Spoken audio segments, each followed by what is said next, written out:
नमस्कार, मराठी अपडेट गुरु या यूट्यूब चॅनलवर मी ओमकार सर्वांचा हार्दिक स्वागत करतो। बीएड कॅप प्रोसेसपासून अगदी कॉलेज ॲडमिशनपर्यंत खात्रीशीर माहिती आपल्या चॅनलवरती दिली जाते। तर बीएडचा जो कॅप राऊंड पहिला आहे तो आता नुकताच प्रसिद्ध झालेला आहे। तर याच्यामध्ये कॅप राऊंड 1 आहे तो प्रसिद्ध झाले असल्यामुळे तुम्ही जे ऑप्शन दिले होते तर त्या ऑप्शनपैकी तुम्हाला कोणतं कॉलेज लागलेलं आहे हे तुम्हाला आता चेक करायचं आहे। तर यासाठी सर्वप्रथम बीएड सीईटीच्या जे अधिकृत कॅप प्रोसेसचं पोर्टल आहे तर या ठिकाणी यायचं आहे। लॉग इन या टॅबवरती तुम्हाला क्लिक करायचा आहे। तर अशा प्रकारे तुम्हाला अलोकेशन झालेलं कॉलेज तुम्हाला खाली बॉक्समध्ये राऊंड 1च्या समोर आल्याचं पाहायला मिळेल। तर याच्यामध्ये सगळ्यात महत्त्वाची बाब आपण सांगतच आहोत की पहिल्या प्रेफरन्सचं जर कॉलेज लागलं तर तुम्हाला ॲडमिशन घेणं कंपल्सरी आहे आणि जर इतर कॉलेजेस लागले तर बेटरमेंट ऑप्शन घेऊन तुम्ही हा जो कॉलेज फॉर्म आहे तो बेटरमेंट ऑप्शन घेऊन कॅप राऊंड 2साठी उतरू शकता। तर अशा प्रकारे तुम्हाला चेक करायचे आहे। चला तर या संदर्भात संपूर्ण आणि खात्रीशीर माहिती पाहूया।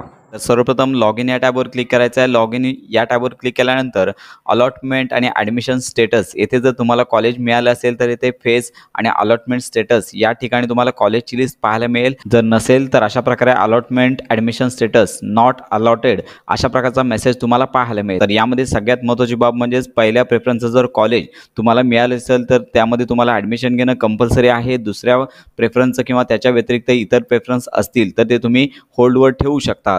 तर या पेजवरती अलॉटमेंट या टॅबवर क्लिक करून सीट ॲक्सेप्टन्स स्टेटस या टॅबवर क्लिक करायचं आहे आणि तुम्हाला ॲडमिशन घेण्यासाठी फ्रीज आणि त्यानंतर प्रिंट सीट ॲक्सेप्टन्स लेटर या अशा प्रकारचे 2 ऑप्शन पाहायला मिळतील। तुम्हाला ॲडमिशन घेण्यासाठीचा जर प्रेफरन्स पहिला असेल तर येथे नोटीस देखील देण्यात आली आहे। 1000 रुपये भरून तुम्हाला हा फॉर्म कन्फर्म करायचा आहे आणि त्यानंतर तुम्हाला इथे जर तुम्हाला पहिला ऑप्शन मिळाला असेल तर बेटरमेंटचा ऑप्शन घेता येणार नाही आहे। ज्यांना दुसरा किंवा इतर नंबरचे कॉलेज सिलेक्ट असतील ते बेटरमेंटचा ऑप्शन घेऊ शकतात। तर फ्रीज या टॅबवरती क्लिक करून येणाऱ्या पॉपअप विंडोमध्ये ओके करायचं आहे आणि त्यानंतर सीट ॲक्सेप्ट करण्यासाठीची फी 1000 रुपये आहे। तुम्ही बेटरमेंटसाठी देखील सेमच फी आहे, एकदाच ही फी भरावी लागते। त्यानंतर प्रोसीड या टॅबवर क्लिक करायचं आहे। प्रोसीड या टॅबवर क्लिक केल्यानंतर फी पेमेंट करण्यासाठीचं पेज तुमच्या समोर ओपन होईल। तुम्ही ऑनलाईन पेमेंटच्या माध्यमातून सध्याचे 1000 रुपये तुम्ही पे करू शकता।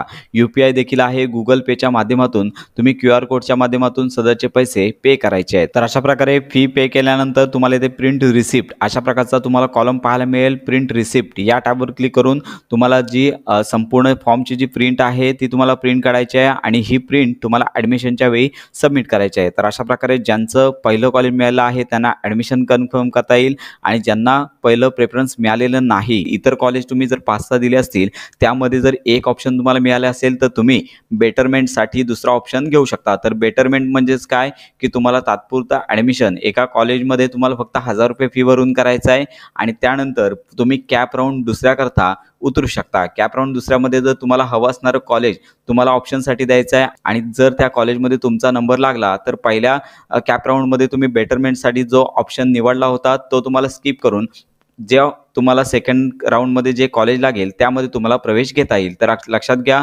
आता बेटरमेंटसाठी 1000 रुपये भरायचे आहेत, त्यामुळे पुढे तुम्हाला ॲडमिशन घेतेवेळी कोणत्याही प्रकारची फी म्हणजेच 1000 रुपये पे करावे लागणार नाही आहे। तर हे एकदाच पोर्टलवरती 1000 रुपये घेतले जाणार आहेत आणि पुढची जी फी आहे ती कॉलेजमध्ये सबमिट करावी लागेल। तर अशा प्रकारे बेटरमेंट घेतल्यानंतर ॲप्लिकेशनची प्रिंट जी आहे ती काढायला विसरायचं नाही आहे। त्यामुळे फ्रीज केल्यानंतर ज्यांना ॲडमिशन घ्यायचं आहे ते फ्रीज करतील आणि ज्यांना बेटरमेंटसाठी ऑप्शन द्यायचा आहे त्यांनी बेटरमेंट हा ऑप्शन द्यायचा आहे।